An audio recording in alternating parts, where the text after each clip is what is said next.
안녕하세요. 원더 톡톡 낭독방송 톡소리. 오늘 그 첫 책은 요조의 실패를 사랑하는 직업이란 책을 정하고 오늘부터 낭독을 시작하려고 합니다. 제가 이 책을 처음 정하게 된 거는 물론 작가 요조님에 대한 이전부터 가져온 좋은 마음도 있었지만 책 표지에 있는 겁이 나라고 하는 그 대목과 첫머리에 있는 이 직업은 명백하게 멋이 있다라고 하는 이 대목에서 읽어야겠다. 한번 읽어봐야 되겠다. 그녀가 끊임없이 놓지 않고 쥐고 가고 있는 이 뮤지션이라는 직업에서 더불어 또 놓지 않고 있는 작가라는 직업에서 그녀는 명백하게 어떤 멋을 마음에 품고 이 책 한 권을 이어나가고 있는지 궁금해서 저는 이 책을 읽기 전에 작가님한테 먼저 낭독 요청을 드리고 부탁을 드렸죠. 부탁드리고 너무나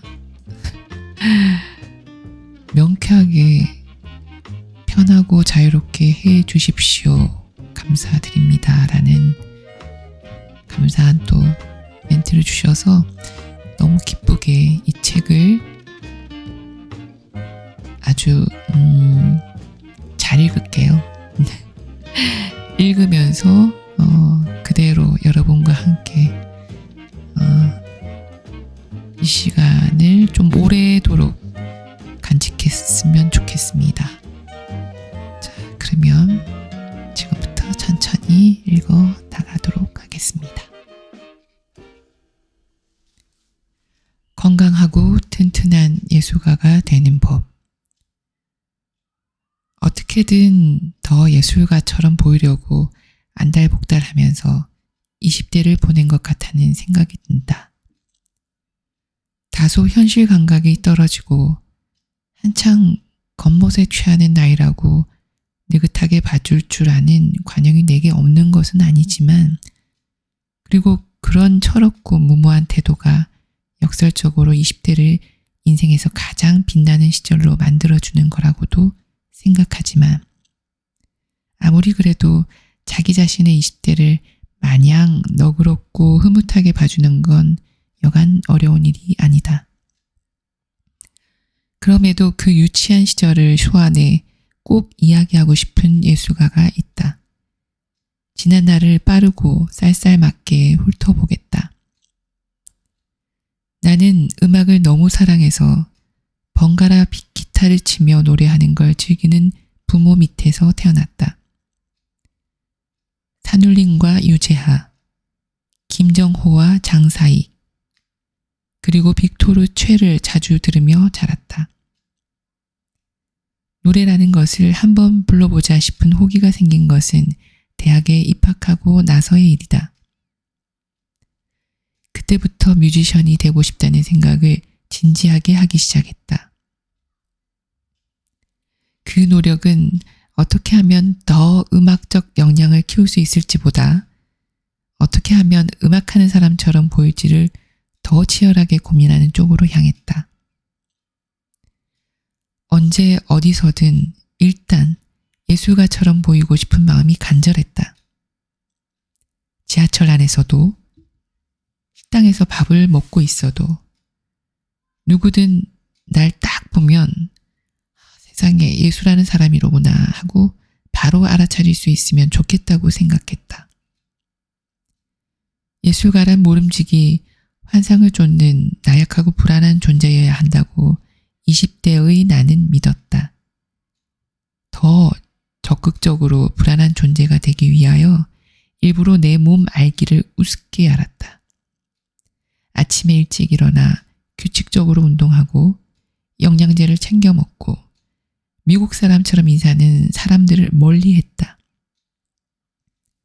학교 도서관에서는 노상 비정상성으로 똘똘 뭉친 예술가의 삶을 기웃거렸다. 그러다 반 고흐를 알게 되었다. 평생을 가난하게 동생에게 빌부터 지내다가 정신병을 앓고 결국 자신의 귀까지 자른 천재 화가 안성맞춤이었다. 정작 그의 이름은 안중에도 없었다. 그저 그의 결핍과 귀를 자르는 기행이 보여주는 예술가다움에만 집착했다. 반 고흐 영혼의 편지라는 책을 늘 들고 다녔다. 그의 광기가 엿보이는 구절들의 밑줄을 그어하며 눈을 반짝였다. 나는 27에 요조라는 이름으로 데뷔하는 데 성공했다. 요조는 다사이 오사무의 소설 인간 실격의 주인공 이름인데 이 작가 역시 자살 시도를 여러 번 할 만큼 몸도 마음도 병약하기 이를 데 없어 그 당시 내 기준에 부합하는 예술가였다. 괄호 닫고. 시간이 흐르면서 나는 예술가 역시 다른 직업들과 마찬가지로 그저 노동을 하는 사람이라는 사실을 알게 되었다. 예술가가 되고 나서는 내가 겉으로 보기에 예술가처럼 보이는지 아닌지에는 점점 관심이 없어졌다. 그저 모든 직업인이 그렇듯이 나 역시 부와 명예와 의미를 좇는 평범한 사람이 되었고 자연스럽게 고흐로 상징되는 모든 것은 나에게서 잊혀졌다. 10년도 넘는 시간이 지나 반 고흐 영혼의 편지를 다시 찾아들게 된 것은 내가 운영하는 책방이 있는 제주 성산읍 근처의 빛의 벙커라는 아트센터에서 열린 반 고흐의 전시 때문이었다. 빛의 벙커는 900평 크기의 콘크리트 건물로 미디어 아트를 체험할 수 있는 전시 공간이다. 나는 그전 해에 프랑스에 갔다가 우연히 클림트의 작품으로 선보이던 오리지널 전시를 문자 그대로 넋을 잃고 본 경험이 있다. 심지어 그 당시 프랑스로 떠나기 직전 읽은 책도 의도치 않았지만 클림트였다.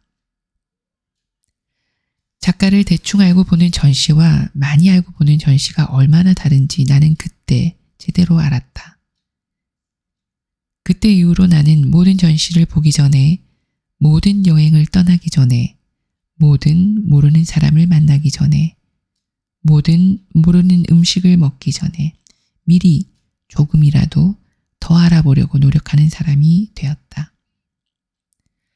사전 정보 없이 냅다 부딪히는 좌충우돌을 즐기며 살던 버릇을 완전히 바꿔버릴 만큼 엄청난 깨달음이었던 것이다.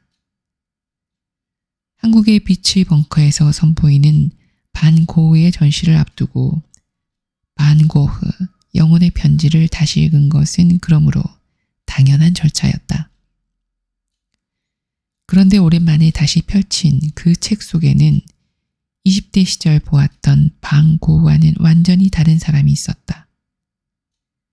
충동적이고 방탕하고 파괴적이고 물감을 먹거나 귀를 자르는 등 자기 신체를 훼손하기 좋아하는 고흐가 아니라 동생 테오에게 평생 돈을 얻어 쓰는 자신의 처지에 대한 미안함에 어쩔 줄 모르는 고흐가 자신의 모든 것을 그리고 또 그리는 데 바치는 성실한 고흐가 그림을 그리는 일에 방해가 되는 자신의 정신병을 무척 고통스러워하는 가여운 고흐가 말이다.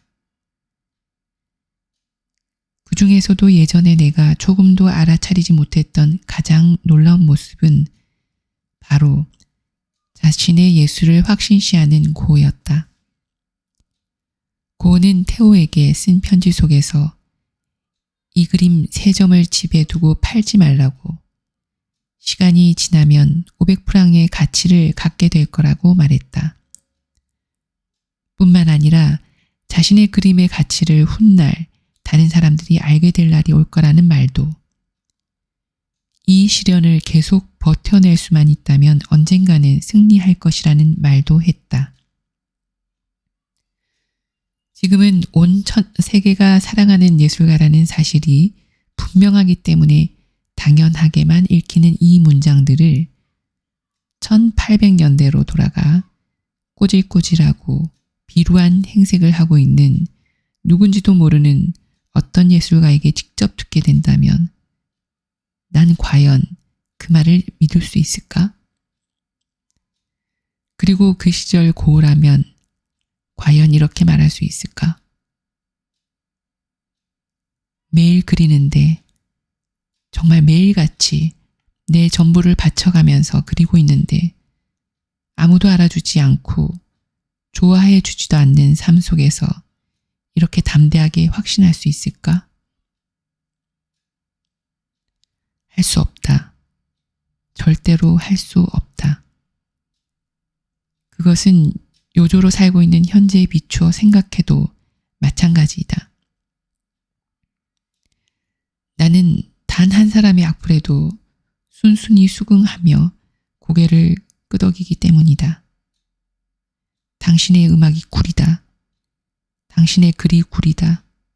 폄하하는 사람에게 나는 언제나 동의해 왔기 때문이다. 그러나 고우는 아무도 믿어주지 않는 세상에서 홀로 자신을 확신했고 동생 태호는 형을 믿었다.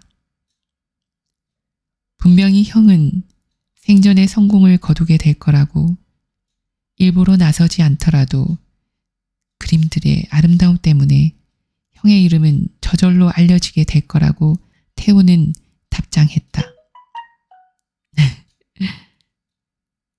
나는 어두운 바닥에 등을 기대고 앉아서 형제가 나눈 건강하고 튼튼한 확신들을 생각하며 그의 그림이 전시장 안을 종횡무진하는 것을 망연하게 바라보았다. 얼마나 시간이 흘렀을까? 고우의 최후작 중 하나로 알려진 까마귀가 나는 밀밭이 온 공간을 압도했다. 나는 이제 전시가 끝났음을 직감했다. 그는 이 그림을 그릴 때 몸이 너무나 쇠약해진 나머지 붓이 손가락에서 떨어져 내릴 것 같았다고 말했다. 겨우 붓 하나를 움켜쥐는 것조차 힘들었으면서 어떻게 저렇게 호랑이 같은 밀밭을 그려낼 수 있었는지 도무지 나는 이해가 되지 않는다. 고우는 다만 알고 있다고 말했다. 자신이 원하는 걸 정확히 알고 있었다고. 그래서 이 그림을 그릴 수 있었다고. 나는 이제 옛날에 내가 열심히 피하던 종류의 사람이 되어 있다. 꾸준하게 운동하고 영양제도 먹고 인사도 미국 사람처럼 한다. 그러나 아무리 노력해도 그만큼 건강하고 튼튼한 사람이 될 수는 없을 것이다. 그는 너무나 건강하기 때문에 오늘날까지도 펄펄하게 살아있다. 우리 중 아무도 그의 죽음을 보지 못할 것이다.